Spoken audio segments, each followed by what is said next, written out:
कहां जा रहे हो, सारा का सारा जाल यहां भी फंसाने का है, लिंग सृष्टि में भी। वो लिंग सृष्टि 17 तत्वों की, 10 इंद्रियां और चतुसंताकरण, मन बुद्धि चित्त और अहंकार, और 3 गुण है, रजोगुण तमोगुण सतोगुण। ये सृष्टि आद्या महाशक्ति के बिल्कुल लोक के किनारे तक, इसको लिंग सृष्टि कहते हैं। और आद्या महा जो शक्ति है, जिसको हम माता निरंजन भगवान की अर्धांगिनी कहते हैं, वो सूक्ष्म शरीर में, इन तीनों के ऊपर में ब्रह्मा विष्णु महादेव, इन तीनों के ऊपर में उसका पूरा पूरा आधिपत्य है। और निरंजन भगवान का ये आदेश है कि तुम ब्रह्मा विष्णु महादेव को, जिनको ये काम उत्पत्ति का, पालन का, प्रलय का जो दिया गया है, उनका मेरा भेद तुम मत बताना, अपने ही तक रखना। तो एक उत्पत्ति, एक पालन, एक प्रलय।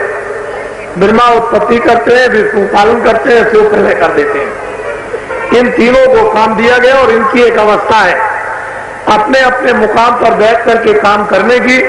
जब उनका वो पीरियड समय समाप्त होता है तो उतार दिए जाते हैं, उसी जगह दूसरे ब्रह्मा, दूसरे शिव और दूसरे विष्णु बैठा दिए जाते हैं।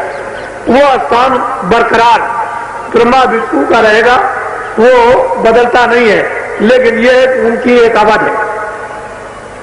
इनको आदेश दे दिया गया आद्या महाशक्ति को, निरंजन भगवान ने, कि ये मेरा बिल्कुल भेद न दे।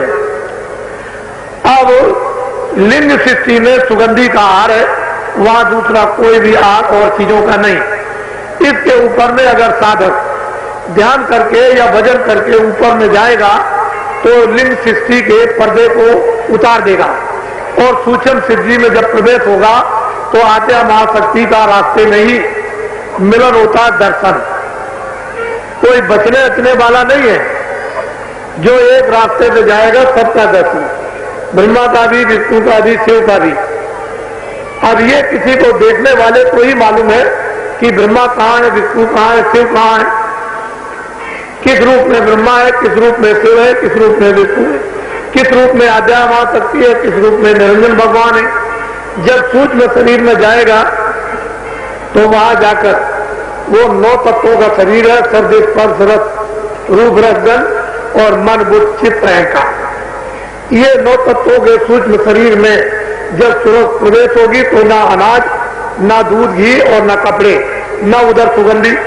अगर उसको सुगंधी दे दी जाए तो मर जाएगी, उसे सुगंधी नहीं चाहिए, उससे वो नहीं रहेगी जीवित, क्योंकि सूक्ष्म शरीर है, उसका भोजन है नूर। नूर कहते हैं प्रकाश, प्रकाश ही प्रकाश, सर्वत्र, ऊपर देखे, नीचे देखे, दाएं देखे, बाएं देखे, प्रकाश ही प्रकाश, प्रकाश ही प्रकाश। यही से ऐसी अद्वितीय अरवचनीय चीजें प्रारंभ हो जाती हैं कि जो गोस्वामी जी महाराज ने ये कहा है कि अनेकों विद्वान अति विचित्र था लोक अनेका, रचना अमृत एक से एका। अलग अलग विभाग यानी ब्रह्मांडों के, मंडलों के बनाए। पिंड लोक अलग है, लिंग लोक अलग है, सूक्ष्म लोक अलग है। इसके ऊपर सहजल कमल के ऊपर निरंजन भगवान के ऊपर, और उसके ऊपर में माया, उसका अलग लोक है। माया के लोक में जब प्रवेश होंगे तो माया कारण शरीर में बैठी हुई है, और ब्रह्म भी कारण में, जो ओम है वो भी कारण में है, और जो माया है वो भी कारण में। और निरंजन भगवान वो सूक्ष्म शरीर में है, और वो सूक्ष्म में उनकी आद्या महाशक्ति अर्धांगिनी, और ब्रह्मा विष्णु महादेव नीचे स्वर्ग वैकुंठ में, ये लिंग शरीर में। और हम लोग बैठे हुए यहाँ पर, ये स्थूल शरीर है। अब जब कारण शरीर में जब माया के पास पहुंचेंगे और उस मंडल में जब विचरेंगे तो वहां नूर नहीं चाहिए, उससे सूरज जीवित नहीं रह सकती, ना उसे सुगंधी चाहिए, ना उसे गेहूं और घी दूध चाहिए।